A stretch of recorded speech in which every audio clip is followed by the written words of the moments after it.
Salut, bon, on va y aller tous de notre avis concernant ce tirage de la Champions League. Alors, c'est parti. Mon avis à moi, parce qu'il y a toute la clique des youtubeurs qui vont envoyer ce qu'ils pensent. Bon, alors, concernant le PSG et l'OM, avant de parler du groupe de la mort, à part le dernier petit club qui va logiquement se faire broyer, mais le groupe de la mort, quand même, c'est pas mal. Hein. Le Bayern, le Barça, l'Inter et Victoria Spilzen, voilà, eux, alors là, ils vont, je pense, j'imagine, sauf à un truc hallucinant, mais ils vont se faire déglinguer, quoi. Donc ce match-là, en plus le retour Bayern-Barça, le retour de Lewandowski, d'un côté, t'as Lewandowski qui va vouloir taper le Bayern, d'un autre côté, t'as sûrement le Bayern qui se dit surtout, ne nous faites pas l'affront de perdre face au Barça de Lewandowski, celui qui pendant 6 ans, 7 ans, nous a claqué des dizaines et des dizaines de buts de notre côté. Évitons de nous en prendre de trop. Donc, et l'Inter, qui va pas être dégueulasse non plus. Donc, gros groupe. Concernant le PSG, il y a la Juve, Benfica et le Maccabi Haïfa. Bon, alors, ce qu'on imagine, hein, quand t'es pas anti-parisien, c'est que Paris a toutes ses chances pour finir dans les 2 premiers et donc se qualifier pour la 11e année consécutive, faut pas l'oublier, pour la 11e année consécutive en 8e de finale de Champions League. Après, il faut aller au bout, ils ont été en finale, ils ont été en demi, etc., etc.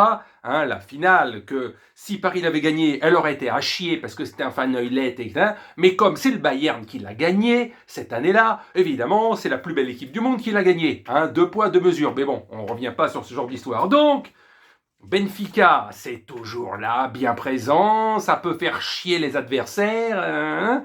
Le Maccabi Haïfa, bon, voilà. Peut-être le poil à gratter, l'équipe un peu chiante à jouer, ou alors qui va se faire carrément défoncer. Hein, il n'y aura pas 2 poids, 2 mesures.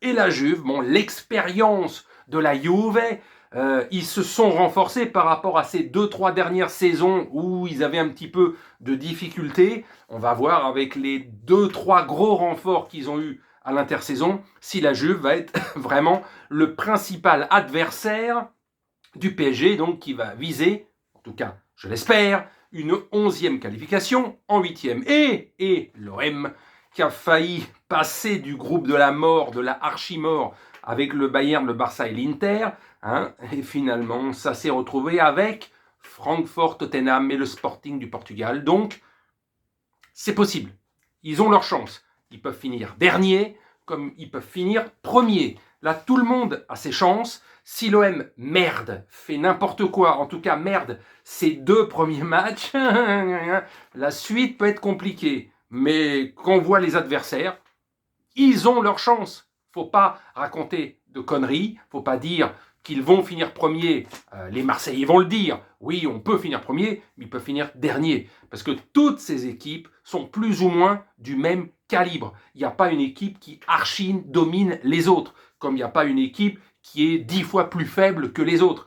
Francfort, Tottenham, Sporting et l'OM, ça va se tirer la bourre. Maintenant, tu peux finir premier comme dernier à 3-4 points d'écart. Parce que ça peut être serré. Donc voilà.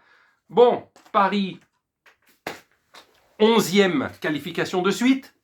On l'imagine. Le groupe de la mort, de la méga mort, avec vraiment un duel Lewandowski, Bayern, Barça, ça va être chaud, ça aussi. Et l'Inter. N'oublions pas l'Inter, qui peut être la surprise là-dedans. Et donc, ce groupe assez gérable de l'OM, mais qui peut finir comme une merde, mais comme ils peuvent finir qualifiés dans les 2 premiers. Là, ils ont une vraie chance, que s'ils avaient fini dans le groupe du Bayern, du Barça, de l'Inter, c'était mort, c'était plié, c'était au revoir. Donc voilà, j'ai donné mon avis. Maintenant, on verra ce que pensent les autres. Allez, salut!